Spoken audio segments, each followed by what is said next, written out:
လူတယောက်မှာဘာဟာတန်ဖိုးအရှိဆုံးလဲလို့မေးရင်အသိဉာဏ်ပညာတန်ဖိုးရှိဆုံးအစစအရာရာအခြေခံကစပြီးတော့အထွတ်အထိပ်ထိကိုဉာဏ်ရှိသလောက်ချဲ့ပြီးတော့စဉ်းစားကြည့်လိုက်ဘယ်အရာဟာအရေးကြီးဆုံးလဲဘယ်အရာဟာတန်ဖိုးအရှိဆုံးလဲလို့မေးရင်အသိဉာဏ်ပညာပဲလူတယောက်နဲ့တယောက်အစဉ်အတန်းကွာခြားနေတယ်ဆိုတာလေအဲ့ဒီအသိဉာဏ်အစဉ်အတန်းကွာခြားနေလို့မြတ်စွာဘုရားကတတ္တဝါတွေကိုအနေအမြင့်အစဉ်အတန်းခွဲခြားသတ်မှတ်ပေးတဲ့အခါမှာဘာကိုကြည့်ပြီးတော့အနေအမြင့်အစဉ်အတန်းခွဲခြားပေးတယ်လို့မေးရင်အသိဉာဏ်ကိုပဲကြည့်ပြီးတော့အစဉ်အတန်းခွဲခြားတာဟုတ်လားအန္တာပုထုဇဉ်ဆိုတာရှိတယ်ကလျာဏပုထုဇဉ်ဆိုတာရှိတယ်ပြီးရင်သူ့ရဲ့အထက်မှာပါရှိမယ်နော်အရိယာဆိုတာရှိအရိယာမှာတောင်မှသောတာပန်အရိယာတက္ကရာကအနာဂယဟန္တာအဆင့်ဆင့်နောက်ဆုံးဘုရားအဖြစ်ကိုပြုလိုက်တာလေဘာကပြုလိုက်တာလဲလို့မေးရင်ဒီအသိဉာဏ်ကပဲပြုလိုက်တယ်လူသားတွေဟာတိဋ္ဌာန်နေတဲ့ပို့ပြီးတော့မြင်မာတယ်ဆိုတာလေဘာကမြင်မာတာလဲလို့မေးရင်ဒီအသိဉာဏ်ပညာကမြင်မာတာပဲတချို့အစွမ်းစားတွေဆိုလို့ရှိရင်တိဋ္ဌာန်ကလူထက်သားနေတာတောင်ရှိတယ်ဒါပေမဲ့အသိဉာဏ်ပညာမှာတော့ဘယ်လိုမှလိုက်မမီတဲ့အတွက်ကြောင့်တိဋ္ဌာန်တွေဟာလူသားလောကကိုသူတို့ဟာမလွှမ်းမိုးနိုင်လူတွေဟာပဲတိဋ္ဌာန်တွေကိုလွှမ်းမိုးတာတော့ဒါကအခြေခံကစပြီးတော့အသိဉာဏ်ပညာအရေးကြီးပုံဘုန်းတို့ပြောပြတယ်နော်နောက်ဆုံးဘုန်းတို့ကြီးမှန်းချက်ထားနေကြတဲ့နိဗ္ဗာန်ချမ်းသာကိုမြင်ပြီးတော့ဒုက္ခခတ်သိ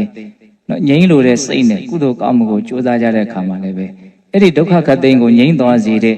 နိဗ္ဗာန်ချမ်းသာကိုမျက်မှောက်ပြုစေနိုင်တဲ့အရာဟာဘာလဲလို့မေးရင်သူလည်းပဲအသိဉာဏ်မဲ့ဉာဏ်ဟိုဉာဏ်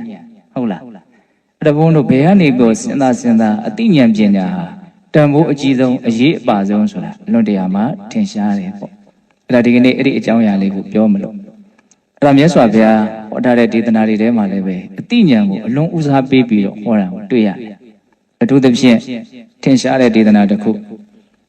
အဝိဇ္ဇာဘိက္ခွေပုပ္ပင်္ဂမအကုသလနာဓမ္မနာတမပတ္တိယအနွဒေဝဟိရောတပ္ပမကောင်းမှုယုံညံ့မှုအကုသိုလ်တရားတွေမှာခေါင်းဆောင်ရှိတယ်အဲ့ဒီခေါင်းဆောင်ကဘာလဲဆိုတော့အဝိဇ္ဇာမသိမှုသောတော်ကပြောတာပါတော့သိမှုရဲ့ဆန့်ကျင်ဘက်ဟာပါတော့မသိမှုအဲ့ဒီမသိမှုဟာမကောင်းတာအားလုံးဖြစ်ဖို့အတွက်အခြေခံခေါင်းဆောင်အကြောင်းတရားကြီးပဲဟုတ်လားတခါဘုန်းတို့ကောင်းတာတွေမြင့်မြတ်တာတွေတန်ဖိုးရှိတာတွေကုသိုလ်ကောင်းမှုပေါ့နော်အဲ့ဒီကုသိုလ်ကောင်းမှုတွေမှာလည်းပဲဘယ်သူဟာအခြေခံအကြဆုံးအကြောင်းတရားကြီးလဲဘယ်သူဟာခေါင်းဆောင်လဲလို့မေးရင်သိမှုဝိဇ္ဇာဘိက္ခဝေပုပ္ပင်္ဂမကုသလနာဓမ္မနာတမပတ္တိဝိဇ္ဇာဆိုတဲ့သိမှုဟာကုသိုလ်ကောင်းမှုတွေမြင့်မြတ်မှုတွေမှာသူဟာရှေ့သွားခေါင်းဆောင်ဖြစ်တယ်သူမပါဘဲနဲ့ကုသိုလ်ဟာဖြစ်လို့မရဟုတ်လားဒါကြောင့်ဒီဟာစပြီးတော့ဘုံဘုံကအခြေခံကြနားလည်စေချင်တာနော်ယုံကြည်မှုမကောင်းမှုတွေအားလုံးဟာမသိမှုကိုအခြေခံပြီးတော့ဖြစ်ကြတာမသိမှုကခေါင်းဆောင်နော်မြင့်မြတ်မှုကောင်းမှုအကုန်လုံးဟာလည်းသိမှုဆိုတဲ့ဝိဇ္ဇာကိုအခြေခံပြီးတော့ဖြစ်ကြတာသိမှုကခေါင်းဆောင်ပဲအခုလည်းပဲကိုသိတယ်လို့လုပ်နေကြတာပဲလေမကောင်းတာလုပ်တဲ့လူကလည်းပဲသူ့ရဲ့အတိမှားကြီးကခိုင်းတဲ့အတိုင်းဒါလုံးမကောင်းမယ်ဆိုပြီးတော့လွယ်လွယ်မှားမှားလုပ်လိုက်လို့ခိုင်းလိုက်လို့သူလည်းလုပ်လိုက်တာမသိမှုကပဲခေါင်းဆောင်ဟုတ်လားကောင်းတာတွေလုပ်ပြီးတော့ချမ်းသာကြတဲ့ပုံကိုယ်တွေမချမ်းသာတယ်ဆိုတာပစ္စည်းဥစ္စာပေါ်တာကိုပြောတာမဟုတ်ဘူးနော်စစ်မှန်တဲ့ချမ်းသာကိုရတာကိုပြောတာဟုတ်လားအဲ့လိုချမ်းသာမှုနဲ့ပြည့်စုံသွားကြတဲ့ပုံကိုယ်တွေဟာလည်းပဲဒီအသိဉာဏ်ရဲ့လမ်းညွှန်မှုအောက်မှာသူတို့ဟာချမ်းသာတဲ့ချမ်းသာမှာမှန်မှန်ကန်ကန်ရှာဖွေတွေ့ရှိသွားကြတာပဲတကယ်ကဟုတ်လားဒါကြောင့်သိမှုနဲ့မသိမှုရဲ့နော်ဒီခေါင်းဆောင်မှုအနေအထားလေးကိုဘုံအခြေခံစပြီးတော့ပြောတာဟုတ်လားဒါကြောင့်ပညာတရားကိုတိုးပွားအောင်ကြိုးစားရကုသိုလ်ကောင်းမှုတွေထဲမှာလည်းပဲမြတ်စွာဘုရားပညာတန်ဖိုးအရှိဆုံးလို့ပြောတဲ့ဒေသနာတွေလည်းပေးတယ်လို့မှတ်သားဖို့လေနော်ဘုံတို့ကောင်းမှုတွေကိုတူရဆုလိုက်မယ်ဆိုလို့ရှိရင်ဒါနရဲ့သီလရဲ့တမာတိရဲ့ပညာရဲ့လို့၄မျိုး၄အုပ်စုကွက်ထွက်သွားတယ်အလောဘပြဋ္ဌာန်းပြီးတော့ပေးမယ်ကမ်းမယ်လှူမယ်တမ်းမယ်ဒါပါတော့ဒါနပါနော်ကိုယ့်ရဲ့ကိုယ်နဲ့နှုတ်ကိုတစ်ဖက်သားကိုမထိခိုက်စေဖို့စောင့်စည်းတယ်ထိမ့်သိမ့်တယ်ကောင်းကောင်းမွန်မွန်နေတယ်ဒါပါလေသီလကိုယ့်ရဲ့စိတ်ကိုမကောင်းတာတွေမဖြစ်စေဘဲနဲ့ကောင်းမြတ်မှုမှာတီးနေအောင်ကြိုးစားတာဒါပါတော့တမာတိဝါခန္ဓာရဲ့အကြောင်းတဘာဝလောကကြီးရဲ့အကြောင်းကိုမှန်မှန်ကန်ကန်သိတာမြင်တာနားလည်တာကိုကြတော့ပါပြောတော့ပညာအိဋ္ဌဒုက္ခအနတ္တကိုနားလည်တယ်ဒုက္ခသစ္စာပဲဆိုတာကိုနောက်ဆုံးအစစ်အမြင့်ဆုံးနားလည်သွားတယ်ဒါပါတော့ပညာ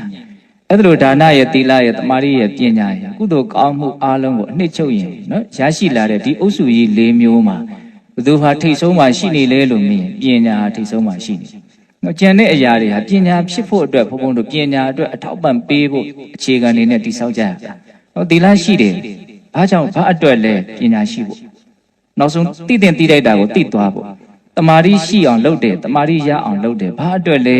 တမာရီရတော့ဘာလုပ်မှလဲသူ့ရဲ့ပန်းနိုင်ကဘာလဲပညာရအောင်လုပ်ဖို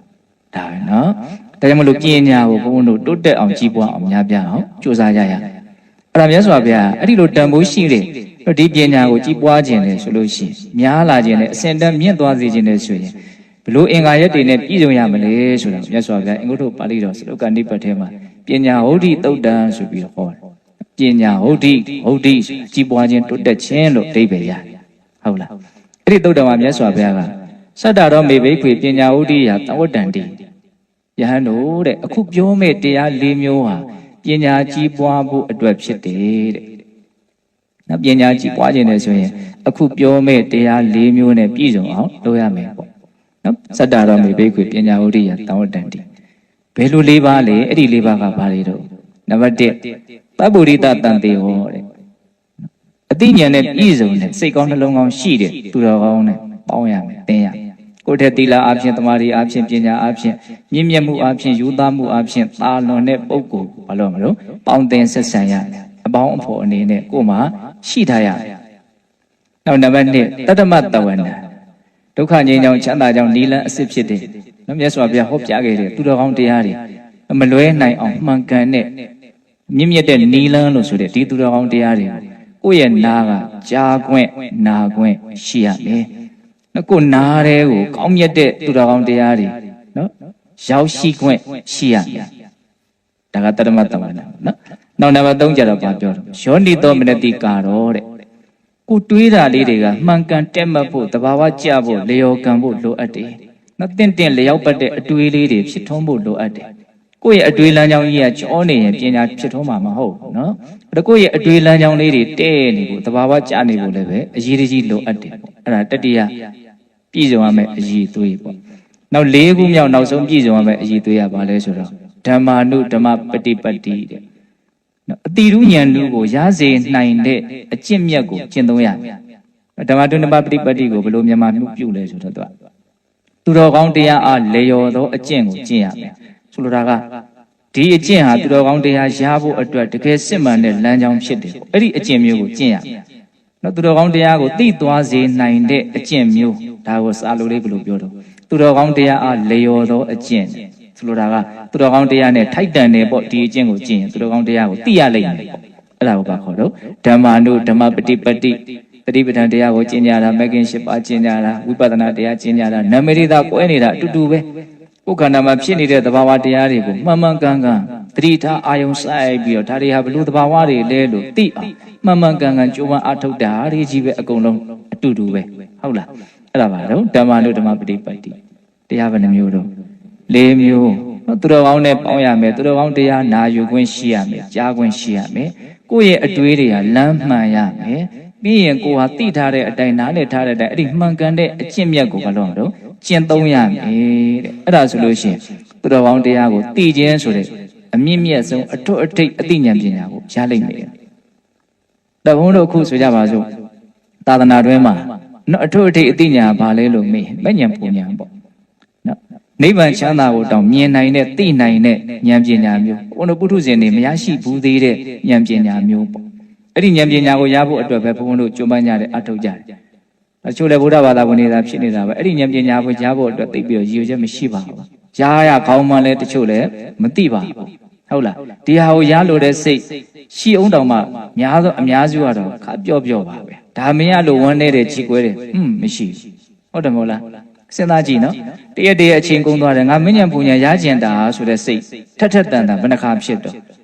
နော်အကြောင်းတိုက်ဆိုင်လို့ဣဒမေပူဉဏ်နိဗ္ဗာန်တပစ္စယောဟောတုဆိုတာတောင်မှမစဉ်းစားမိပဲမတွေးမိပဲဆိုလိုက်တာပဲမဉဏ်ပူဉဏ်ကိုရကျင်တာဆိုရပါစို့9နာရီထိုးရင်မနက်ခင်းထမင်းစားရမယ်6နာရီခွဲလောက်ထဲရတာထမင်းကစားနေပြီထမင်းစားကျင်တယ်ထမင်းစားကျင်တယ်အဲ့ဒီထမင်းစားကျင်တဲ့လောက်မဉဏ်ပူဉဏ်ကိုရကျင်တဲ့စိတ်ရှိလားခါလေးတွေးကြည့်ရနော် မင်းစားရင်တော့လေးတောင်မရှိဘူးဆိုမှတော့မရတာဘာဆန်းတော့ဟုတ်တယ်မဟုတ်လားအဲ့လောက်လေးတောင်စိတ်ဆန္ဒမထက်တန်ဘူးပေါ့နော်ဒီဟာကိုအဲ့လောက်လေးတောင်မှရလို့တဲ့စိတ်မရှိဘူးအဲ့ဒါကြောင့်မရတာပဲဟုတ်လားမြတ်စွာဘုရားကတခုခုရဖို့အတွက်အောင်မြင်သွားဖို့အတွက်ပြီးမြောက်သွားဖို့အတွက်အခြေခံပြည့်စုံရမယ့်အကြောင်းတရားကြီးလေးမျိုးကိုအိဋ္ဌိပတ်ဆိုတဲ့နာမည်နဲ့ဟောတာရှိတယ်အိဋ္ဌိယပါတော့အိဋ္ဌိပါတော့အိဋ္ဌိပတ်အိဋ္ဌိဆိုတာအောင်မြင်သွားတာပြီးသွားတာကိုရကျင်တာလေးရသွားတာကိုဖြစ်ချင်တာလေးဖြစ်သွားတာကိုအိဋ္ဌိလို့ခေါ်တယ်ပါဒဆိုတာကတော့အခြေခံအကြောင်းတရားအိဋ္ဌိပတ်တရား၄ပါးနော်တခုခုရဖို့ဖြစ်ဖို့အတွက်ရှိကိုရှိရမယ်အခြေခံအကြောင်းတရား၄ပါးအဲ့ဒီ၄ပါးနဲ့ပြည့်စုံရင်ဘယ်သူမှတအားလို့မရဘူးပြည့်စုံမှာရသွားမှာဖြစ်သွားမှာခုအဲ့ဒီအခြေခံပြည့်စုံရမယ့်အကြောင်းတရား၄ပါးကျွတ်လို့မယ်နဲလို့တချို့ကြရင်လည်းမရှိလို့ဒါတော့ပြောမှာအားနာလို့ပြောတာတချို့ကရှိကိုမရှိဘူးတချို့တော့ရရှိတယ်ဒါပေမဲ့ရှိကမတ္တလေးပဲနည်းနည်းလေးပဲအခြေခံပြည့်စုံရမယ့်အကြောင်းတရားတွေချွတ်ယွင်းနေတယ်အဲ့ဒါပါလေတော့စံဒိဋ္ဌိပတ်စန္ဒဆိုသောပြည်စည်းခြင်းရဲ့အခြေခံအကြောင်းတရားဝိရိယဒိဋ္ဌိပတ်ကြိုးစားအထုတ်ခြင်းဆိုသောပြည်စည်းခြင်းရဲ့အခြေခံအကြောင်းတရားစိတ်ဒိဋ္ဌိပတ်ဒီထဲမှာစိတ်နှစ်ထားခြင်းလို့ဆိုတဲ့ပြည်စည်းခြင်းရဲ့အခြေခံအကြောင်းတရားဝိမာန်ဒိဋ္ဌိပတ်ဒါကိုရအောင်ဘယ်လိုလုပ်ရမလဲဆိုတဲ့နိလန်းကိုသိတယ်လုပ်တဲ့အခါမှာလည်းပဲမတက်မှတ်သွားအောင်မတိမ်မဆောင်းအောင်လုပ်နိုင်တယ်ဝိမာန်တာပညာပေါ့နော်စန္ဒရဲ့ဝိရိယရဲ့စိတ်ရဲ့ပညာဒါကိုပါတော့ဣဋ္ဌိပတ်တရားခေါ်ပဋ္ဌာန်းရွတ်တဲ့အခါမှာအဓိပတိပစ္စည်းရောမှာ तू ကိုပြောတာနော်ဟုတ်တယ်မဟုတ်လားငယ်တည်းကစားရတာလေသန္တာဝတ္တကိဏမကမ္မနာတိနာတိတတိပြင်းထန်တဲ့သန္တာရှိတဲ့ပုဂ္ဂိုလ်တွေမှာအောင်မြင်တဲ့အရာဆိုတာမရှိဘူးအမေမဆုစာဝတ္ထတောင်ကျွတ်ရေးထားတာဟုတ်လားဝိရိယဝတ္တကိဏမကမ္မနာတိစတိနော်ပြင်းထန်တဲ့ဝိရိယရှိတဲ့ပုဂ္ဂိုလ်တွေမပြီးကြီးတဲ့အရာဆိုတာမရှိဘူးဘုရားဟောတဲ့ဒေသနာတွေအဲ့ဒါတွေကစာဝတ္ထတင်ရေးထားတာဗဇက်ကပဲရွတ်နေတာတကယ်အကောင်ထဲမှမပေါ်ပဲနဲ့တော့အဲ့ဒီပြီးကြီးခြင်းအခြေခံအကြောင်းတရား၄မျိုးထဲမှာဘဇုကောင်းဆောင်နေတော့ဘဇုကိုအရင်ဟောတာစန္ဒာခုနအဲ့ဒါကိုပြောတာထမင်းစားလို့တဲ့စန္ဒာလောက်တော့မဉ္ဇဉ်ရပူဉ္ဇဉ်ရလို့တဲ့စန္ဒာကမထက်တန်ဘူးဆိုမှတော့ဘယ်လိုလုပ်ပြီးတော့မဉ္ဇဉ်ပူဉ္ဇဉ်ရမှာတော့ဟုတ်လားအဲ့တော့ဗာပြောနေတာဘုံဘုံကဒီဉာဏ်ပညာကိုရလို့တဲ့ဆိုလို့ရှိရင်ဘုံဘုံတို့မှာဒီအခြေခံအကြောင်းတရားကြီး၄မျိုးပြည့်စုံရမယ်ဆိုတော့ပြောရင်းနဲ့တရားဘေးထွက်သွားတာဟုတ်လားခုဒီမှာမြတ်စွာဘုရားပညာကြီးမားခြင်းတယ်ဆိုလို့ရှိရင်ပညာရခြင်းတယ်ဆိုလို့ရှိရင်ပြည့်စုံရမယ်အကြောင်းတရား၄မျိုးမှာမပါဘလို့ဟောတာတယ်သူတော်ကောင်းနဲ့ပေါင်းရမယ်သူတော်ကောင်းတရားကိုကိုနာတဲ့ကိုရောက်အောင်ကြိုးစားရမယ်ပြီးရင်ကိုယ်စိတ်ကတွေးတဲ့အတွေးတွေမြင်တဲ့အမြင်တွေဟာတဘာဝကြားရမယ်ယောနိတော်မနတိကာရဟုတ်လားပြီးရင်ဘာလို့ရမလဲမြတ်စွာဘုရားသင်ပြထားတဲ့အတိုင်းနိမန်လမ်းမှာသူတော်ကောင်းတရားလေရော်တဲ့အကျင့်ကိုကျင့်ရမယ်ဓမ္မနုဓမ္မပฏิပတ်တိတဲ့အဲ့ဒီမှာဘုံဘုံကဒီမှာလေအစီအစဉ်လေးကဘယ်လိုသွားတော့သူတော်ကောင်းကိုပေါင်းရမယ်သူတော်ကောင်းတရားနာယူရမယ်အတွေးမှန်ရမယ်မြတ်သောကျင့်ကိုကျင့်ရမယ်၄မျိုးဒီလိုသွားတယ်အဲ့ဒါလေးကိုပြောင်းပြန်လေးပြန်သွားကြည့်ခြင်းလေသူတို့၄ခုရဲ့ဆက်ဆက်မှုကဘယ်လောက်ကြီးကြီးမားမားရှိနေတယ်ဆိုတာကိုသတိထားမိဖို့တကယ်အတိရူးဉာဏ်တို့ကိုရတယ်ဆိုတာသူတော်ကောင်းတရားကိုကျင့်မှရတာဟုတ်လားအခုယန္တာဖြစ်တယ်လို့နာမည်ကြီးရတဲ့ဆရာတော်ကြီးတွေရှိတယ်ဟာသူတို့ကဘဝနဲ့လဲပြီးတော့ကိုလှုပ်တာနော်သေးသေးကြေးကြေးဆူပြီးတော့လှုပ်တာနော်ဟုတ်လားနာမည်ကြီးဖို့လှုပ်တာလည်းမဟုတ်ဘူးသူတို့မှကြီးရွယ်ချက်ကအကြီးကြီးရှိတယ်ဒါရဖို့သိရင်သိပဲဆိုတော့တော်လေးတောင်းထဲမှာတချို့တကားလေးနေပြီးတော့ကျင့်ကြတာရှိဒါပါတော့ဓမ္မနုဓမ္မပฏิပတ်တိကျင့်တာတကယ်ဆွေးမြဲမြဲကျင့်တာလူတွေလည်းကျင့်ရတယ်အိမ်လေးနဲ့လည်းကျင့်ရတယ်နော်သတိပဋ္ဌာန်ကိုလေ့လာကြည့်လိုက်နိဗ္ဗာန်ရောက်ကြောင်းအကျင့်ကိုလေ့လာကြည့်လိုက်အိမ်တော်သားမွေးဘဝနဲ့လှုပ်လို့ရတယ်အမြဲလှုပ်နေဖို့ပဲသူကနော်ဒီစီးပွားရေးတွေအလုပ်တွေကို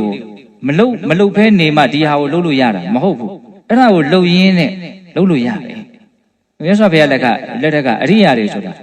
လူတွေကများတာတကယ်တမ်းကဒကာဒကမတွေကများတ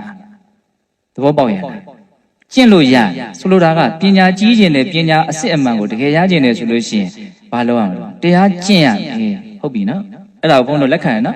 အဲ့လို့ဆိုရင်တရားကျင့်ဖို့အတွက်တရားကျင့်တဲ့အနေအထားလေးကိုရောက်အောင်ဘယ်သူကတွန်းပို့မှာလဲအဲ့ဒီနေရာလေးကိုရောက်အောင်ဘယ်သူကဆောင်းသွားမှာလဲယောနိတော်မနတိကာရကတွန်းလိုက်မယ်အခုဘုန်းတို့မှာတရားကျင့်တာအားနေနေတယ်တချို့မကျင့်ဘူးဆိုတာကသူ့မှာတရားကျင့်တဲ့နယ်လို့မြင်တဲ့အမြင်မှန်အတွေးမှန်ကိုမရှိသေးဘူးဘုန်းတို့တကလည်းငုတ်တုတ်လေးထိုင်ပြီးတော့တရားအားထုတ်တယ်ဆိုရပါစို့အဲ့ဒီအနေထားလေးရောက်ဖို့အတွက်ရှေ့မှာအရင်နည်းတွေအများကြီးရှိတယ်အနိကဆုံးအရင်နည်းကတော့ယောနိတော်မနတိကာရပဲငါလုံးမဖြစ်မှာငါလုံးမဖြစ်မှာဒီအလုပ်ဟာအလွန်တန်ဖိုးရှိတယ်ဒါအောင်ငါလုပ်ကိုလုံးမဖြစ်မယ်ဒီအတွေးကသူ့ကိုလုံးမိသွားစေတာပဲဘယ်သူမှတို့နဲ့ရိုက်ခိုင်းလို့ရတာမဟုတ်ဘူးကိုယ့်ရဲ့အတွေးမှန်ကကိုယ့်ကိုမြင့်မြတ်တဲ့အကျင့်ကိုကျင့်နိုင်အောင်ကျင့်ပြစ်အောင်သူကအကြောင်းတရားကြီးအနေနဲ့ကြည်သူပြုနေတာ တရားဘာကြောင့်မကျင့်နိုင်တာလဲလို့မယ်အဲ့ဒီယောနိသောမနတိကာရအားနေနေတယ်သူ့ရဲ့အတွေးတွေလမ်းချော်နေတယ်သူဒီပြင်ဟာတွေရချင်တယ်ဒီပြင်ဟာတွေဖြစ်ချင်တယ်အဲ့တော့ဒီပြင်ဟာတွေပဲတွေးဒီပြင်ဟာတွေပဲလှုပ်ဒီပြင်ဟာနဲ့ပဲအချိန်ကုန်နေတယ်ဒီဘက်ကိုရှောင်မလားဟုတ်ပြီနော်ဆက်ဆက်မှုရှိရနော်ယောနိသောမနတိကာရနဲ့ဓမ္မနုဓမ္မပฏิပတ္တိအတွေးမမှန်ရင်အကျင့်မမှန်နိုင်ဘူးအကျင့်မှန်ကိုမကျင့်နိုင်အဲ့လို့ဆိုရင်ဒီအတွေးမှန်လေးတွေအမြင်မှန်လေးတွေယောနိသောမနတိကာရအားကောင်းအောင်ဘယ်သူကအကျိုးကျေးဇူးပြုမှာလဲဘယ်သူကြောင့်ယောနိသောမနတိကာရအားကောင်းမှာလဲကိုနားတဲ့ကိုဘလို့စကားတွေအယောက်များလဲဆိုတာပေါ်မှာမူတည်နေတယ်လို့ကျုပ်ကတော့အဲ့လိုထင်တယ်စဉ်းစားကြည့်နော်တရားတွေအနာများတယ်ကြက်စားမှုများတယ်စာဖတ်တယ်ဒါတရားနာတာနဲ့အတူတူပဲဟုတ်လားမြတ်စွာဘုရားရဲ့အမြင်မြတ်စွာဘုရားရဲ့ဒေသနာတွေသူတော်ကောင်းတွေရဲ့အမြင်တွေအဲ့ဒီအယူအဆတွေအမြင်တွေကစာလုံးတွေအနေနဲ့စကားလုံးတွေအနေနဲ့ဘုန်းတို့ရဲ့မျက်စိကနေတစ်ဆင့်နားကနေတစ်ဆင့်ရောက်လာတယ်အဲ့ဒါတွေကကိုဘာကိုဆက်တွေးမလဲဆိုတာကို तू ပြောနေတာကိုနားထဲမှာစီးပွားရေးစကားတွေကြီးကြားကြည့်စီးပွားရေးပဲလုပ်တော့မှဒီလိုသဘောပေါက်လားစဉ်းစားကြည့်နော်ကိုနားထဲကိုဘလို့စကားတွေအယောက်များသလဲဆိုတဲ့အချက်ကကိုဘာကိုဆက်ပြီးတော့တွေးမိသွားစေသလဲဆိုတာကိုကြိုးကင်နေတယ်လို့ဘုံဘုံထင်တယ်ဒေသနာတွေနဲ့ပတ်သက်ပြီးတော့အများကြီးကြားကြည့်အဲ့ဒါတွေပဲစဉ်းစားမယ်ဟုတ်တယ်ဆိုတာတွေနဲ့သွားမှာနော်ဟုတ်လားအဲ့တော့ဘလို့စကားကိုကြားရတာလဲဆိုတာကဘလို့တွေးကိုတွေးမိသေးတယ်လဲဆိုတာကိုဖြစ်စေတယ်ဘလို့တွေးကိုတွေးမိသေးတယ်ဆိုတာကဘလို့အလုပ်ကိုဆက်ပြီးတော့သူလုပ်နေမှာလဲဆိုတာကိုဖြစ်စေတယ်ဘောပေါက်လားဘုံပြောတာပေါ့အဲ့တော့အတိရုဉာဏ်တို့ကိုရခြင်းအရင်အနိကဆုံးအကြောင်းတရားပါလေဓမ္မနုဓမ္မပฏิပတ္တိဓမ္မနုဓမ္မပฏิပတ္တိတရားကျင့်ဖို့အတွက်အနိကဆုံးအကြောင်းတရားပါလေယောနိသောမနတိကာရအတွေးမှန်ရှိရမယ်လှုပ်တဲ့နယ်လို့မြင်ရမယ်လှုပ်တဲ့နယ်လို့မြင်မှလုံမှာလေအဲ့လိုအတွေးမှန်အမြင်မှရဖို့အတွက်ဘာရှိဖို့လိုအပ်တော့ကိုယ်နားထဲမှာမှန်ကန်တဲ့စကားသံတွေကြားထားတဲ့အနေထားရှိရမယ်ကိုယ်ခေါင်းထဲမှာဒီစကားလုံးတွေဒီစားတွေဒီအယူအဆတွေတကယ်တမ်းကစာရီစကလုံးတွေဆိုတာအတွေးအမြင်တွေကိုပြောထားတာပဲလေဟုတ်တယ်မို့လားတရားနာတဲ့ကိစ္စဘယ်လောက်အရေးပါလဲဆိုတာစဉ်းစားနော်ဒါကြောင့်တရားနာဆိုတာအဲ့ဒါကိုပြောတာအဲ့ဒီဥစ္စာကိုယ့်ရဲ့အတွေးကိုလမ်းကြောင်းတဲ့ပေးလိုက်မယ်နော်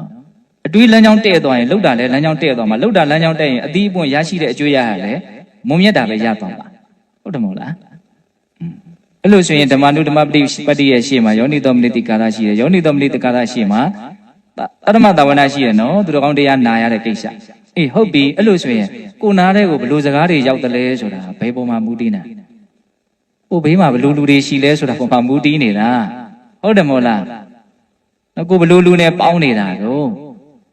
ကိုဘလို့လူနဲ့စကားတွေပြောပြနေတာတော့ဘလို့လူရဲ့အတွေးအမြင်တွေကစကားလုံးတွေကနေတစ်ဆင့်ကိုနားတဲ့ကိုရောက်နေတာတော့ကိုပေါင်းတင်ဆက်ဆံတဲ့လူကကိုယ့်ပေါ်မှာအကြီးမားဆုံးလွှမ်းမိုးမှုရှိရနော်သဘောပေါက်လာ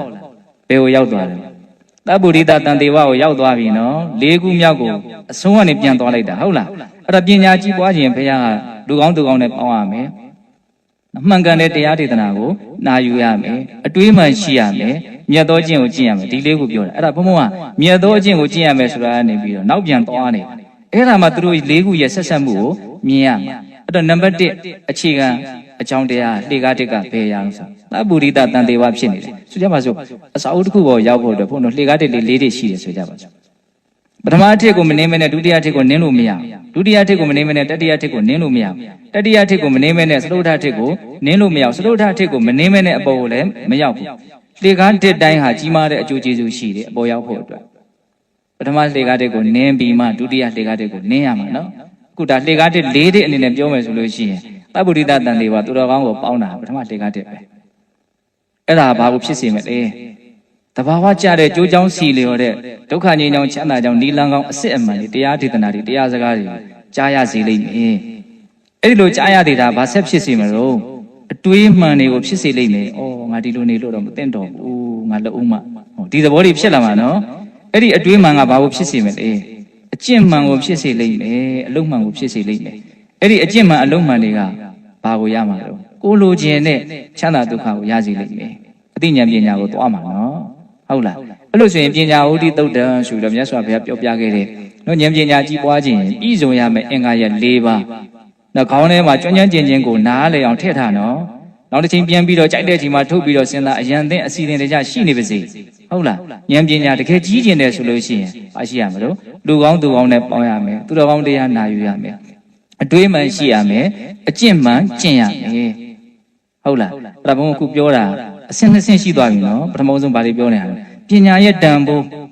နော်တတ္တဝါတွေရဲ့အဆင့်တန်းဟာပညာရဲ့အဆင့်တန်းကိုကြည့်ပြီးတော့ပြောနေကြရတာပညာအရေးပါပါကောင်းတာတွေအလုံးမှာမသိမှုကောင်းဆောင်တယ်မကောင်းတာတွေအလုံးမှာမသိမှုကောင်းဆောင်တယ်ကောင်းတာတွေအလုံးမှာသိမှုကောင်းဆောင်တယ်ဟုတ်လားအကုန်လုံးမှာအခြေခံကောင်းမြတ်မှုတွေရဲ့အရင်းကပါလေအတိတယ်ဟုတ်လားနောက်ဆုံးဒုက္ခချုပ်ဆုံးသွားသည့်အထိနော်အကျိုးကျေးဇူးပြုမှာလည်းပါလေအတိပဲ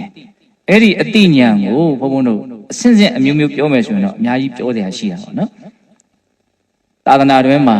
တန်ဖိုးအကြီးမားဆုံးအတိညာကမဲ့ညာပူညာလို့ပြောခဲ့တယ်ဟုတ်လားအဲ့ဒီမဲ့ညာပူညာကိုရဖို့ဆိုလို့ရှိရင်သူ့ရှေ့မှာဘုန်းဘုန်းတို့အိဋ္ဌဒုက္ခအနတ္တကိုနားလေတဲ့ဝိပဿနာဉာဏ်ရှင်းကျက်အောင်ပွားများရမယ်နော်အိဋ္ဌဆိုတာဘာလို့မတည်မြဲတဲ့သဘောဒုက္ခဆိုတာမကောင်းမွန်တဲ့သဘောအနတ္တဆိုတာကိုယ်စိုးကိုယ်ပိုင်မဟုတ်တဲ့သဘောဟုတ်လားအဲ့ဒါဘာတွေရဲ့သဘောတွေတုန်းဘာတွေရဲ့လက္ခဏာတွေတုန်းလို့မေးရင်ရုပ်တည်နာမ်တွေရဲ့သဘောလက္ခဏာတွေယုံနာမှန်ရင်မတည်မြဲဘူးယုံနာမှန်ရင်မတည်မြဲတဲ့အတွက်ကြောင့်အကောင်းမဟုတ်ဘူးယုံနာမှန်ရင်သူသဘောသူဆောင်ပြီးတော့ဖြစ်နေတာကိုဖြစ်ရှင်တဲ့အတိုင်းဖြစ်နေတာမဟုတ်ဘူးအကျဉ်းမြင်လေးပြောတာနော်အဲ့ဒီယုံနာရဲ့သဘာဝတွေကိုသိတာဘာခေါ်တော့ဝိပဿနာဉာဏ်ဖြင့်ညာဟုတ်လားအဲ့တော့ယုံနာရဲ့သဘာဝကိုသိကျင်နေဆိုရင်ပထမယုံနာကိုအရင်သိအောင်လုပ်ရအောင်ပုဂ္ဂိုလ်တ attva လို့ဘုံဘုံတို့ထင်နေတဲ့သူတို့ငါလို့ထင်နေတဲ့အရာကြီးကိုအဲ့ဒါမဟုတ်ပါလားဒါဟာဖောက်ပြန်တတ်တဲ့သဘာဝပါလားဒါဟာအာယုံကိုသိတတ်တဲ့သဘာဝပါလားလို့ယုံနဲ့နံနဲ့ကိုအရင်မလုပ်ရမှာတော့သိအောင်လုပ်ရအောင်မယ်နော်ယုံနံကိုသိပြီးတော့မှယုံနံဟာဘယ်လိုသဘောရှိတယ်လဲအနိစ္စဒုက္ခအနတ္တသဘောရှိတယ်အဲ့ဒါကိုသိပါများမှဩယုတ်တည်နေနေဖြစ်နေတာဒုက္ခသစ္စာတွေဖြစ်နေတာပါလားလို့သိတဲ့အဆင့်ကိုရောက်သွားမှာသဘောပေါက်လားဘုံပြောတာကိုဟုတ်လားအဲ့ဒါလိုမျိုးအဆင့်ဆင့်ဉာဏ်ပညာတွေဟာရှိတယ်နော်ဒေဒီဆိုတော့ဘုရားကြီးကတော့အကျဉ်းမြင့်ဉာဏ်ပညာကို၅မျိုးပိုင်းပြတယ်အခြေခံအကြဆုံးဉာဏ်ပညာကကောင်းမြတ်တဲ့စေတနာဟာကောင်းကျိုးရလဒ်ကိုဖြစ်စေတယ်။ယုံမြတ်တဲ့စေတနာဟာဆိုးကျိုးကိုဖြစ်စေတယ်လို့ကံရဲ့ကျိုးကိုပထမနားလည်တာ။နော်ဒါကတော့ဘုရားမပွင့်တဲ့သာသနာ့ဘာခါကာလမှာလည်းရှိတယ်။ဟုတ်လားဒါပေမဲ့တချို့လူတွေမှာဒီအမြင်ဒီပညာမရှိဘူးနော်စိတ်သုံးနေတယ်မရှိဘူး။ဟုတ်လားဒါအခြေခံအကြဆုံးဉာဏ်ပဲ။ပြီးရင်ဘာရှိရမလို့ပုဂ္ဂိုလ်တ attva တွေဖြစ်နေတာမဟုတ်ဘူးယုတ်တည်နေနေဖြစ်နေတာလို့နာနဲ့ယုတ်ကိုပိုင်းခြားပြီးတော့ခွဲခြင်းဝေဖန်ပြီးတော့သိရမယ်နာမရူပပရိစ္ဆေဒညာဟုတ်လားပြီးရင်မရှိရမလို့ဒီပုဂ္ဂိုလ်တ attva သဘောမဟုတ်တဲ့သဘာဝတရားတွေဟာဘယ်ရာကဖန်ဆင်းထားလို့မှဖြစ်နေတာမဟုတ်ဘူးသူကသူရှေ့နောက်အကြောင်းအကျိုးဆက်ဆက်ပြီးတော့ဖြစ်ပေါ်လက်ပတ်နေတဲ့အရာဖြစ်တယ်လို့အကြောင်းအကျိုးသဘာဝကိုသိရမယ်ပရိစ္ဆေသမုပ္ပါကိုနားလည်ရမယ်ဒါကိုဘယ်လိုပြောတော့ပစ္စယပရိက္ခဉာဏ်လို့ပြောတယ်ဟုတ်လားသုံးမျိုးရှိပြီနော်ကံရဲ့အကျိုးကိုသိရမယ်ယုံနာပဲရှိတယ်ပုဂ္ဂိုလ်တ attva မရှိဘူးလို့သိရမယ်အကြောင်းအကျိုးသဘာဝတွေပဲဖြစ်နေတာလို့သိရမယ်ဒီအခြေခံဉာဏ်၃ခုပြီးတော့မှဒီသဘာဝတွေဟာအနိစ္စဒုက္ခအနတ္တတွေပဲလို့သိရမယ်အဲ့ဒါဝိပဿနာဉာဏ်အဲ့ဒါသိတာများလို့ရင့်ကျက်လာပြီဆိုရင်ဉာဏ်အဆင့်အမြင့်ဆုံးနေရာကိုရောက်သွားတယ်အဲ့ဒါဘာလို့ဆိုတော့သစ္စာ၄ပါးကိုထုတ်ထွင်းပြီးတော့သိတဲ့ဉာဏ်ဉာဏ်၄မျိုးအဲ့ဒါလေဒီဆိုရေးထားတာရှိတယ်အမိုက်၅သိန်းအလင်း၅ချက်ဆိုတော့အလင်းချမ်းဆိုရေးတာရှိအဲ့ဒါဘုံဘုံတို့နော်ခေါင်းဆောင်ကြီး2ဦးဆိုပြီးတော့ဟောထားတဲ့တရားတစ်ပုဒ်ရှိနော်အဝိဇ္ဇာမကောင်းမှုအလုံးရဲ့ခေါင်းဆောင်ဖြစ်တယ်ဝိဇ္ဇာဆိုတဲ့သိမှုကတော့ကောင်းမှုအလုံးရဲ့ခေါင်းဆောင်ဖြစ်တယ်ဆိုတာကိုခွဲခြားဝေဖန်ဟောထားတာအဲ့ဒီထဲမှာအသေးစိတ်ဒီပညာ၅မျိုးကိုဘုန်းတို့ပြောထားတာရှိနောက်ဆုံးဒုက္ခကိုတကယ်ဏီကုန်းချုပ်ပေးနိုင်မှာဒီပညာပဲဒါကိုလူ့ဘဝရောက်တုံးလေးမြတ်စွာဘုရားအဆုံးအမနဲ့တွေ့တုံးကြုံတုံးလေးမှာနားလည်အောင်လှုပ်သွားတဲ့ဘုန်းကတခါလေးစဉ်းစားတယ်ဩသိပြီးတဲ့နောက်မှာငါလူ့ဘဝကိုဘလို့ပုံစံလေးနဲ့နေခဲ့တာလေဘာတွေရှာပြီးတော့ဘာတွေရပြီးတော့နေခဲ့တဲ့ငါလေဘလို့ငါလေးဖြစ်ချင်တာလေသိပြီးတဲ့နောက်ကိုပြောတာနော်သိပြီးတဲ့နောက်မှာပြန်ကြည့်လို့ရလို့ပြန်ကြည့်နိုင်မယ်ဆိုရင်ဆိုကြပါစို့ဘုန်းတို့သိပြီးတဲ့နောက်ဒီလူ့ဘဝလေးကိုမြင်လိုက်တယ်ဘလို့ငါလေးဖြစ်ချင်ခဲ့မှာလေတတိယဖြစ်ချင်ခဲ့မှာလားကြော်ကြားသူဖြစ်ချင်ခဲ့မှာလားဒါမှမဟုတ်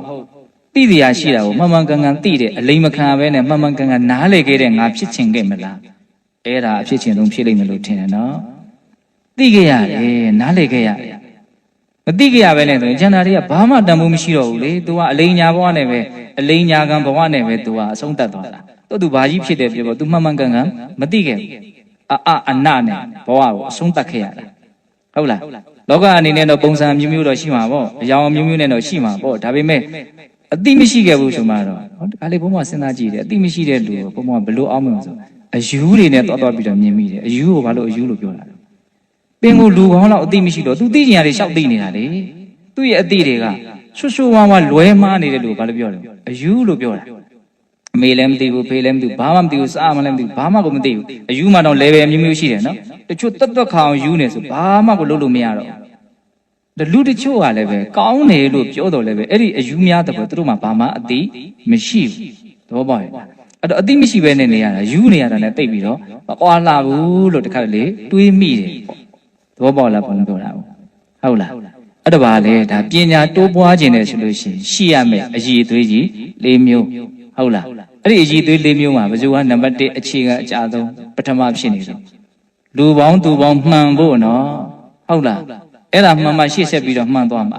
ဘုန်းတို့ရဲ့မျက်လုံးလေးနှလုံးကကြည်နေတယ်နားလေးနှစ်ပေါက်ကနားထောင်နေတယ်ဘာတွေမြင်ရမှာတော့ဘာတွေကြားရမှာတော့ကိုနာရှိတယ်လူမြင်ရမှာကိုနာရှိတယ်လူပြောတာကြားရမှာဟုတ်တယ်မဟုတ်လားအဝေးကြီးလှမ်းမြင်ရကြားရမှာမဟုတ်ဘူးနော်အခုခေတ်ကတော့အချို့ဟာစက်တရေတွေကကောင်းတဲ့အခါကျတော့ကိုလေ့လာခြင်းနဲ့ဆိုရင်အဝေးကြီးဟာကိုမြင်ပြီးတော့ကြားပြီးတော့လေ့လာလို့မရဘူးလားရတယ်ဒါကိုပုံမှန်မူတည်တယ်ကိုကြိုက်တာယူလို့ရတယ်ပေါ့နော်ဟုတ်လားအဲ့တော့အခြေခံအကြအဆုံးဘုံဘုံတို့နားလည်ထားရမယ်နော်အည်အသွေးကြီး၄မျိုးနော်လူပေါင်းသူပေါင်းမှန်ရမယ်စကားကောင်းတွေကိုကြားရမယ်ဒါမှအတွေးကောင်းတွေဖြစ်ပြီးတော့အကျင့်ကောင်းတွေကျင့်ပြီးတော့တကယ်တမ်းရတဲ့ရလိုက်တာဘုံဘုံတို့ရသွားကြပါဒါကြောင့်မသေးခင်မှာနော်စဉ်းစားငါသေးပြီးတဲ့နောက်ငါကငါဘလို့ငါမြင်ဖြစ်ချင်းမလဲအဲ့ဒီအချက်ကလေးကအလွန်အားပါတယ်လို့ထင်တယ်အဲ့လိုစဉ်းစားလိုက်ရင်အော်မသေးခင်မှာငါဘာရှာမလို့ဘာလုပ်မလို့ဆိုတော့ကွဲပြားတိသွားရစီတယ်နားလေသွားရစီဘာလို့ရင်းတဲ့အချိန်ကုန်မလို့နော်အချိန်လေးတည်းသက်နဲ့ကုန်းနေရနော်ပြီးရင်ဘလောက်ကြံတဲ့ထော်တောင်ဘုံဘုံတို့မသိဘူးနော်ပြီးတာနဲ့ဘာမှလုပ်လို့မရဘူးအကုန်လုံးကအကန့်တက်ကလေးနဲ့လာတာပြီးရင်ဘာမှစောတကမတက်နဲ့သွားပဲဟုတ်တယ်မဟုတ်လားခဏနေပြီးကြတော့မှလားအသက်50 60 90ဆိုတာဘာမှပြောပလောက်တဲ့အချိန်နေမဟုတ်ဟုတ်လားအဲ့တော့တကယ်တမ်းဘုံဘုံကတော့စဉ်းစားကြည့်ပါလေသေခြင်းစဉ်းစားလိုက်တာနဲ့ကိုဘလို့ပဲ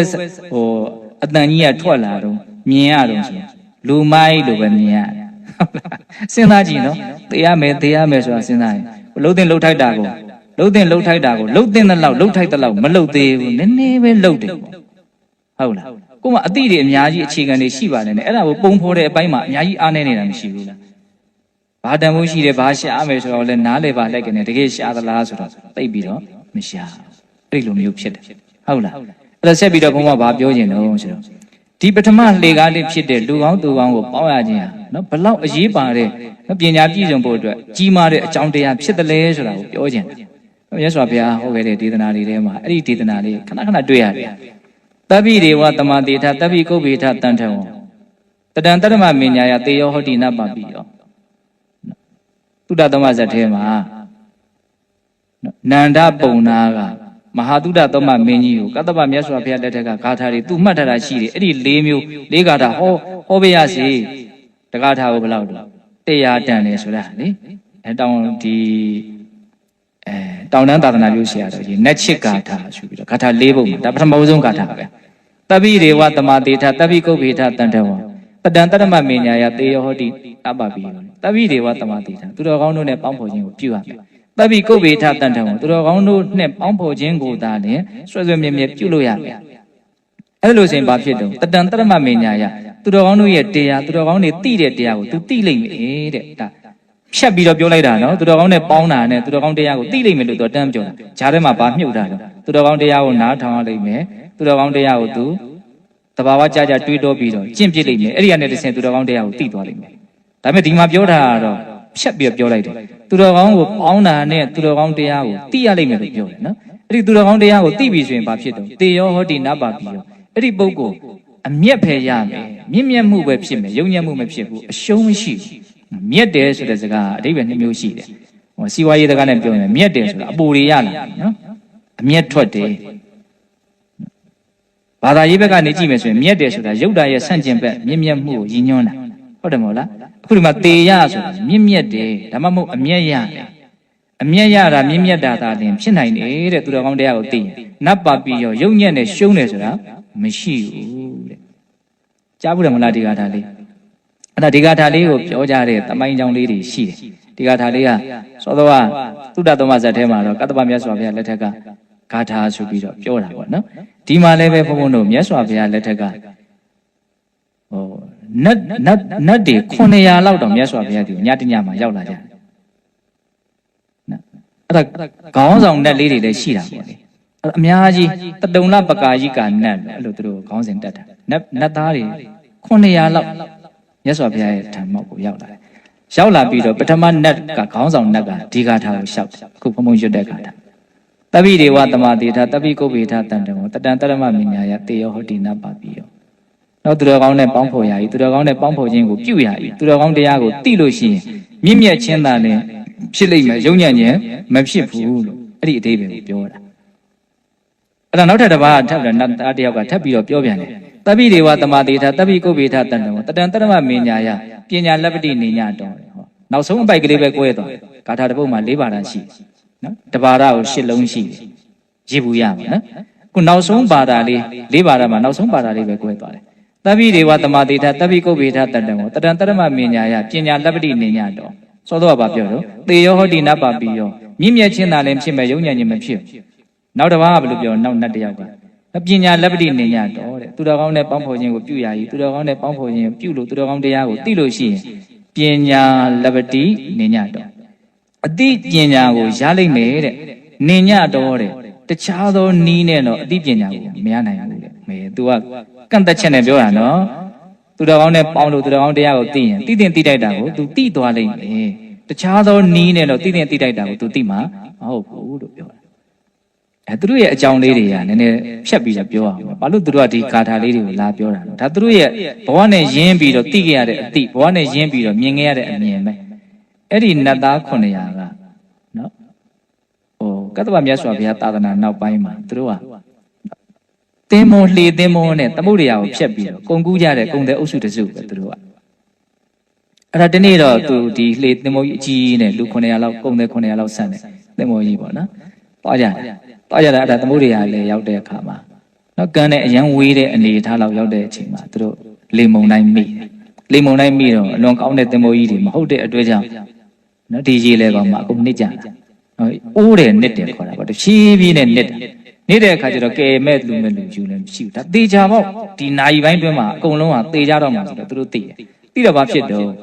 ့တတ္တဝါတွေရဲ့သဘာဝပေါ့နော်တပ်ပြီးဘာယန္တိမစ္စုနောဟိုတနေ့ကဘုံဘုံတို့သင်ထားမှတ်မိလားအလုံးစုံသောတတ္တဝါတွေဟာသေဘေးကိုကြောက်ကြတယ်မကြောက်ဘူးဆိုတာသိမယ်မထင်သေးလို့ဟုတ်လားသေဘေးကိုကြောက်တော့အကုန်လုံးကိုကိုယ်ကိုယ်ရအဲ့ဒီခေတ်သူတို့ယဉ်ကျေးမှုနဲ့သူတို့ပေါ့နော်ဒေဝတာတွေနတ်တွေအကုန်လုံးအားကိုးရတယ်တိုင်တယ်ကြတယ်ဘာပဲပြောဘယ်ရာကိုပဲတိုင်တယ်တဲ့ဘယ်ရာကမှသေခြင်းတရားကိုမကြောက်အောင်လာပြီးတော့သူတို့ကိုလုံးမပေးနိုင်အဲ့တဘာတော့ဘာအားကိုးလို့မှလည်းမရတော့နောက်ဆုံးကြတော့ပုထုဇဉ်တွေရဲ့တဘာဝအားကိုးရမရှိတော့ဆိုရင်ဘာလုပ်လိုက်ကြရလဲငိုလိုက်ကြတာပေါ့ဒါပဲလေငိုလို့မောတော့မှပဲရက်သွားမှာပဲဒါပဲသူငိုမှာပဲလေအဘုန်းတို့လည်းဒီတိုင်းပဲနော်ဒါသူများကိုအထင်သေးပြီးတော့ပြောတာမလားဒုက္ခတွေပြဿနာတွေအကြီးလာပြီလုံးဝမဖြေရှင်းနိုင်တော့မရတော့ဘူးဆိုရင်ဘာပဲလုပ်မလဲငိုမှာပေါ့ဒါပဲငိုတာပဲတက်တယ်လေပုထုဇဉ်ရဲ့တဘာဝငိုခြင်းကနေလွတ်အောင်သူတို့မစင်သားတတ်ဘူးမတွေးတော့တတ်ဘူးသူတို့မှာငိုခြင်းကလွတ်တဲ့ထွက်ပေါက်မရှိတကယ်ပြဿနာတက်လာပြီဆိုဟုတ်လားအဲ့တော့အကုန်လုံးယုံရင်းဆန်ကပြေးလွှားပြီးတော့ဒီလှေကြီးပေါ်မှာဖြစ်နေကြတယ်လူတယောက်ကတော့ငြိမ်ငြိမ်စိမ့်စိမ့်ပဲထိုင်နေတယ်တဲ့နော်အိမ်လေးပြက်တဲ့သဘောမရှိဘူးအဲ့တော့အကုန်လုံးခေါင်းမီးတောက်နေတဲ့အချိန်မှာအဲ့ဒီလူတယောက်ကငြိမ်ငြိမ်လေးထိုင်နေတဲ့မြင်ကွင်းကအကုန်လုံးကိုသူ့ကိုသတိပြုမိသွားစီဒီလူကဘာလဲပေါ့အဲ့ဒါနဲ့တယောက်စားနှစ်ယောက်စားဟာသူနာကတ်လာတယ်အကုန်လုံးကဒုက္ခရောက်ပြီးတော့ပြေးလွှာအော်ခြင်းအော်ဟစ်ခြင်းဟဲ့တကယ်အယူတွေလိုဖြစ်နေကြတာသေကာနီးလေးမှာဟုတ်လားတိုက်တန်းနေဆိုတဲ့သင်္ဘောကြည့်ဘူးတယ်မို့စကားကြည့်ဘူးတယ်မို့လားဟင်သင်္ဘောကြီးတကယ်မှောက်ပြီးတော့အကုန်လုံးမဖြစ်ကြတယ်ကို့အသက်ကလေးရှင်ဖို့အတွက်ဟာသူများချနေဖို့လေဝင်မလေးတော့အကုန်လုံးကသွေးသွေးတန်းဖြစ်နေတယ်ဟုတ်လားအဲ့ဒါနဲ့အဲ့ဒီလူနာတဖြည်းဖြည်းနဲ့ဝိုင်းလာတာဘယ်လိုကြောက်မကြောက်တာလဲပေါ့နော်ငြင်းငြင်းစိမ့်စိမ့်ဖြစ်နေတာဘာကြောင့်လဲဆိုတော့အဲ့ဒါသူကပြောတယ်တဲ့ငါမှအာဟုရှိတယ်ပေါ့ဒီနေ့သေရလိမ့်မယ်ဒီလိုသင်္ဘောမမှောက်လဲဒီနေ့ကျရင်ငါသေရမှာပဲဒါပေမဲ့ဘဝမှာနှစ်ခါသေရတယ်ဆိုရင်မရှိဘူးဘလို့ပဲသေရငါမှအာဟုရှိတယ်အဲ့ဒီအာဟုကဘာလဲဆိုတော့တရဏဂုံအမှုပြုတယ်၅ပါးသီလကိုသူစောင့်တည်ခဲ့တယ်တဲ့သူကမြတ်စွာဘုရားရဲ့နော်သာသနာလက်ကျန်မှာဒီထေရဝါဒကိုယုံကြည်တဲ့ဘာသာဝင်တစ်ယောက်ပေါ့နော်အဲ့ဒါဘုရားရဲ့အကြောင်းတရားရဲ့အကြောင်းတန်ခါရဲ့အကြောင်းကိုသူအများကြီးလေ့လာသင်ယူပြီးတော့တန်တရားဝိဒုက္ခကလွတ်ဖို့အတွက်ဆိုလို့ရှိရင်ဒီ၃မျိုးကလွဲလို့တခြားအာကိုအာရပြုစရာမရှိဘူးဆိုတဲ့အမြင်ခိုင်ခိုင်မာမာနဲ့တရဏဂုံကိုအခိုင်အမာစောင့်တည်ထားတာရှိတယ်သူ့ဘဝမှာအာကိုရာတာပဲသေဂာနီးလည်းဒါကိုအာကိုမယ်လို့သူအတိထန်ချထားပုံရပါတယ်ဒါကြောင့်ဒီပြဿနာကြုံတဲ့အချိန်မှာသူငြိမ်နေတာပေါ့အဲ့တော့တရဏဂုံနေလားဆိုတော့မဟုတ်လောကကိုဒုက္ခမပေးဘူးဆိုတဲ့အခြေခံအကျင့်သူ့မှာရှိတယ် သူများဒုက္ခမပေးတဲ့လူကကိုဘာဒုက္ခမှရောက်စရာအကြောင်းသိပြီးတော့မရှိဘူးအဲ့ဒါသူများဒုက္ခမပေးဘူးဆိုဘာပြောရလဲ၅ပါးသီလကျင့်တာကိုပြောတာသူများရဲ့ရှင်သန်မှုမဖြစ်စည်းဘူးဒါအဆိုးဆုံးကိစ္စဟုတ်လားသူများရဲ့ပိုင်ဆိုင်မှုကိုမဖြစ်စည်းဘူးဒါအဆိုးဆုံးကိစ္စတွေပဲနော်သူများရဲ့ဒီအိမ်တောင်အစုအဖွဲ့လေးပျက်စီးအောင်မလုပ်ဘူးဒါအဆိုးဆုံးကိစ္စဟုတ်လားပြီးတော့ပါလို့လိန်ညာပြီးတော့မပြောဘူးဒါကြတော့အဆိုးဆုံးကိစ္စလို့သိနားလေကြမှာမတူဘူးအလိန်ညာတွေကြီးပြောနေကြနော်ပြီးတော့ပါလို့မူရစေဝါအရက်သေးတာမတော့စားဘူးအဲ့ဒီအချက်ကိုသူခိုင်ခိုင်မာမာစောင့်တည်ထားတဲ့အတွက်ကြောင့်ဒါကိုပဲအာယုံပြုရင်းနဲ့တနည်းအားဖြင့်လူဝါကြီးမှာငါလူနဲ့တူအောင်နေကြတေတော့လေတေပါပါကြောက်ဆရာရှိလဲဆိုတဲ့အမြင်တကယ်အရေးမှာဘုံဘုံတို့တဲ့အာကိုအာရပြုเสียတကယ်တမ်းကတော့ဒါပဲဓာတ်ထက်ပို့ပြီးတော့အာကိုအာရပြုเสียဆိုရင်ဇံရအောင်တမာတိရှိအောင်လုပ်မလားအဲ့ဒါဆိုရင်ဇံဝင်စားနေအေးဆေးလေးပဲဓမ္မမို့အိဋ္ဌဒုက္ခအနတ္တကိုသိတဲ့ဝိပဿနာဉာဏ်နဲ့နေမလားဓမ္မမို့မဉဏ်ပူဉဏ်ရမယ်ဆိုရင်လုံးဝတုံလို့တော့မှာမဟုတ်တော့ဘူးပေါ့နော်အာကိုเสียပြောပြတာဟုတ်လားသူ့မှာအဲ့လောက်မြင်မာတဲ့အာကိုเสียတာမဟုတ်ဘူးနော်တရဏဂုံနဲ့တိလာတာပဲအဲ့ဒါကတော့တကယ်အရေးတကယ်ပဲမှာသူ့ကိုငြိမ်စေတယ်တီးစေတယ်အများရဲ့သတိပြုစရာဖြစ်စေတယ်ဟုတ်လားအဲ့ဒါနဲ့အဲ့လိုပြောပြတော့အဲ့လိုဆိုရင်တို့ကိုပေးလို့မရဘူးလားသူအချင်းချုပ်ကလေးရှင်းပြတယ်နော်ယတနာမြတ်သုံးပါးအကြောင်းအချင်းချုပ်ရှင်းပြတယ်၅ပါးသီလအကြောင်းအချင်းချုပ်ရှင်းပြတယ်အဲ့ဒါမင်းတို့လုတ်ပေးမယ်စောက်တီလို့ရတယ်ငါဒါလုတ်တော့မယ်လို့စောက်တီလိုက်တာသေးပင်လေအဲ့ဒါဘာဖြစ်သွားစိတ်ကိုရဲရင်သွားစီတယ်အဲ့တော့ရေကစနစ်နေပြီအမိုးလောက်ရောက်နေလူက900မှာမိုက်တွေပါလေရှိတာမဟုတ်ဒီအတန်နဲ့ပြောရတာအဲ့တော့100ကြီးဖွဲ့လိုက်9ဖွဲ့ဖြစ်သွားတယ်ပထမတစ်ဖွဲ့ကိုတရဏဂုံသီလချပြီးတဲ့အခါမှာစောက်တီပြီးတဲ့အခါမှာရေကခြေပုံမိုးလောက်ရောက်ဒုတိယဟာခြေချင်းမိုးလောက်နောက်ဒူပေါင်လဲဟာရင်စုနော်ဂျိုင်းကြားလေပင်နောက်ဆုံးလူတွေကြတော့မော့ပြီးတော့တောင်မှနောက်ဆုံးအုပ်စုကမော့ပြီးတော့တောင်တရဏဂုံစောက်တီရတယ်အဲ့ဒါအကုန်လုံးလဲပြီးရောအကုန်လုံးစားငံကြီးတွေနေကြတာမြင်အောင်ကြည့်နော်အဲ့ဒါအကုန်လုံးကအလွန်နိကတ်တဲ့အာကိုးရာနော်စိတ်ထဲမှာရှိပြီးတော့သေတဲ့အတွက်ကြောင့်အကုန်လုံးတာဝန်နာနဲ့ပြီးတော့ရောက်ကြတယ်တဲ့ရောက်ပြီးတော့အဲ့ဒါမြတ်စွာဘုရားတီကိုရောက်လာဘုရားပွင့်တော့သူတို့ရဲ့ခံစားချက်သူတို့ရဲ့ဘဝသူတို့အမြင်ဟုတ်လားဒီလူတယောက်နဲ့ပေါင်းမိလို့သူတို့လမ်းကြောင်းလေးတဲ့သွားအဲ့ဒါကသူတို့နတ်ပြည်မှာကာလရှိကြသူတို့ရဲ့ခံစားမှုအနေနဲ့ရှိခဲ့တယ်အဲ့ဒါဘုရားပွင့်လာပြီဆိုတော့မြတ်စွာဘုရားကိုသူတို့ရဲ့အမြင်ကိုလာလျှောက်တာအလကားပြောနေတယ်မဟုတ်ဘူးနော်တပိဒေဝတမတေတာတပိကုဗ္ဗေဒတန်တော်တတံတရမမင်ညာယတေယောဟောတိနာပါပိယောသူတော်ကောင်းနဲ့ပေါင်းဖော်ခြင်းကိုပြုရ၏သူတော်ကောင်းနဲ့ပေါင်းဖော်ကြနော်သူတော်ကောင်းနဲ့ပေါင်းလို့သူတော်ကောင်းတရားကိုသိရရင်မြင့်မြတ်ခြင်းသာလည်းရှိတယ်ရုံညံ့ခြင်းရှုံးခြင်းဆိုတာမရှိဘူးဒါပထမကောင်းဆောင်နတ်ကပြောလိုက်တာနောက်တစ်ယောက်ကပြောတာဘယ်လိုလဲတပိဒေဝတမတေတာတပိကုဗ္ဗေဒတန်တော်တတံတရမမင်ညာယပညာလက်ပတိနေညာတော်သူတော်ကောင်းနဲ့ပေါင်းလို့သူတော်ကောင်းတရားမြတ်သိရမယ်ဆိုရင်မှန်မှန်ကန်ကန်သိတဲ့အသိဉာဏ်ပညာကိုရလိုက်မယ်တခြားနည်းနဲ့တော့မရနိုင်ဘူးဟောဒါသူပြောတာအဲသူတို့ဂါထာ6ပုဒ်ပြောလိုက်တယ်အဲ့ဒါဘုမို့ဒီမှာမှတ်ထားတပိဒေဝတမတေတာတပိကုဗ္ဗေဒတန်တံတတံတရမမင်ညာယတောကမစ္စေနာသောစတိနောက်တစ်ယောက်ကပြောတာသူတော်ကောင်းနဲ့ပေါင်းလို့သူတော်ကောင်းတရားကိုမြန်သိရမယ်ဆိုရင်တောကမစ္စေနာသောစတိစိုးရိမ်စရာကိုနော်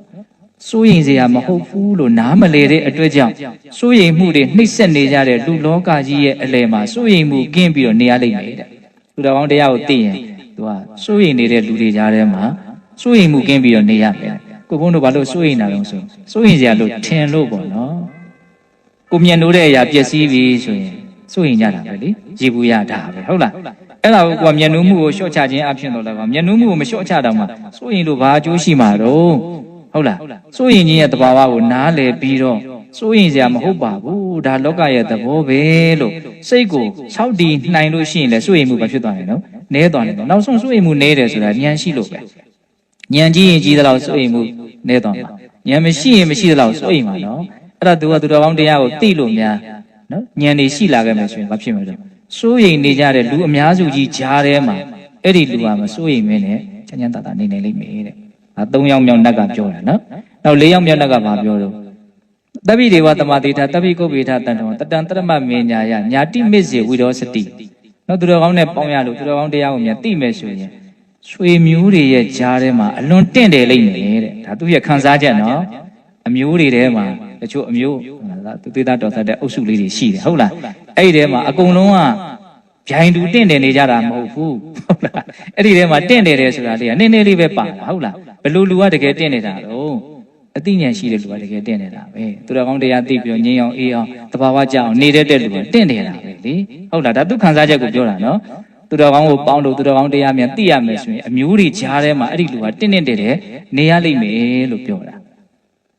ဒါသူတို့အမြင်လေးတွေကိုပြောတာတချို့ကတော့လည်းပဲသဘောကျစရာဟုတ်မဟုတ်ဆိုတာကတော့ကိုယ့်ရဲ့အခြေခံအမြင်ပေါ်မှာလည်းမူတည်မယ်ပေါ့နော်နောက်ဘုန်းဘုန်းတို့9ယောက်မြောက်ခေါင်းဆောင်တက်ကပါပြောလို့တပိဒေဝတမတေထတပိကုဗ္ဗေထတတ္တဝတရံတရမမေညာယတတ္တကိစ္ဆန္တိတုကတိတို့တော့ရိုးရိုးလေးပဲသူတော်ကောင်းကိုပေါင်းလို့သူတော်ကောင်းတရားများသိရမယ်ဆိုရင်သေတာနဲ့အဲ့ဒီလိုမြင့်မြတ်တဲ့ဘဝကိုရောက်လိမ့်မယ်ဒါတော့သူ့ရဲ့ကိုယ်လေးကိုပဲသူပြောလိုက်တာပဲသူပြောတာတော့သိပြီးတော့ရှင်းပြစရာမလိုပါဘူးနော်တတ္တကိစ္ဆန္တိတုကတိကောင်းတဲ့ဘဝကိုရောက်လိမ့်မယ်တဲ့နောက်6ယောက်မြောက်ခေါင်းဆောင်တက်ကပါပြောတော့တပိဒေဝတမတေထတပိကုဗ္ဗေထတတ္တဝတရံတရမမေညာယတတ္တဋိဋ္ဌန္တိတတ္တတံသူတော်ကောင်းကိုပေါင်းရလို့သူတော်ကောင်းတရားမြန်သိရမယ်ဆိုရင်အဲ့ဒီပုဂ္ဂိုလ်ဟာချမ်းသာဒုက္ခမှာတည်ရလိမ့်မယ်တဲ့နော်ဆိုကြပါစို့အကျဉ်းဆင်းရဲရင်ကိုယ့်ကိုဆင်းရဲတွင်းကြီးတဲ့နေရတယ်ခံစားဆင်းရဲမှာပဲကိုတီးနေတယ်ကိုယ့်ရဲ့တရားကြီးကဆင်းရဲကြီးဖြစ်နေတယ်ဆိုကြပါစို့နေပူတဲ့သွားတယ်ကိုယ့်ရဲ့တရားအပူတဲ့ဖြစ်အပူထဲမှာကိုရောက်နေတယ်နော်အေးထဲမှာရောက်နေတယ်လားဒါကိုဘယ်လိုပြောလဲတီးနေတယ်ဘယ်နာလေးမှာတီးနေတာတော့ချမ်းသာတဲ့နေရာမှာတီးနေတာလားဆင်းရဲတဲ့နေရာမှာတီးနေတာလားစဉ်းစားတယ်နော်သူပြောတာလေးဟုတ်လားဘယ်လိုပြောတော့တတ္တဋိဋ္ဌန္တိတတ္တတံနော်ချမ်းသာခြင်းတရားမှာတီးရလိမ့်မယ်တဲ့ဆိုတော့ကိုယ့်ဘတဘောအလုံးဟာချမ်းသာခြင်းပုံမှာရှိနေလိမ့်မယ်လို့ပြောတာနော်ချမ်းသာခြင်းကနေရာကြီးပေါ့ကိုယ်ကချမ်းသာခြင်းနေရာကြီးမှာရောက်နေတယ်လောက်ကောင်းတော့နော်အဲ့လိုမျိုးခေါင်းဆောင်နဲ့6ယောက်ကပြောပြီးတော့သူတို့ကဘာပြောလို့ဆိုတော့မြတ်စွာဘုရားတဲ့နော်တပည့်တော်တို့ပြောတဲ့ဒီအမြင်တွေအတွေးတွေဂါထာ6ပုဒ်နဲ့ပြောလိုက်တာဘဇုရဲ့အတွေးအမြင်ကအကောင်းဆုံးဖြစ်မှာဆိုတဲ့သူတို့ကအမှတ်ကယူခြင်းသေးတယ်ဟုတ်လားဘဇုအတွေးကအကောင်းဆုံးဖြစ်မှာဆို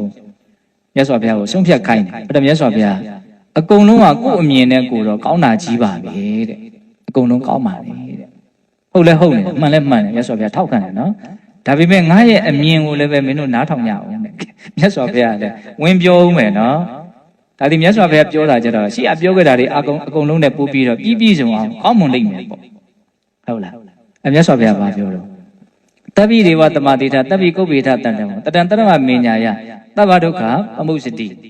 နော်သူတော်ကောင်းတရားသူတော်ကောင်းကိုပေါင်းရလို့သူတော်ကောင်းတရားကိုမြတ်သိမယ်ဆိုလို့ရှိရင်အဲ့ဒီလိုပါသဗ္ဗဒုက္ခအလုံးစုံသောဒုက္ခကပမှုစတိ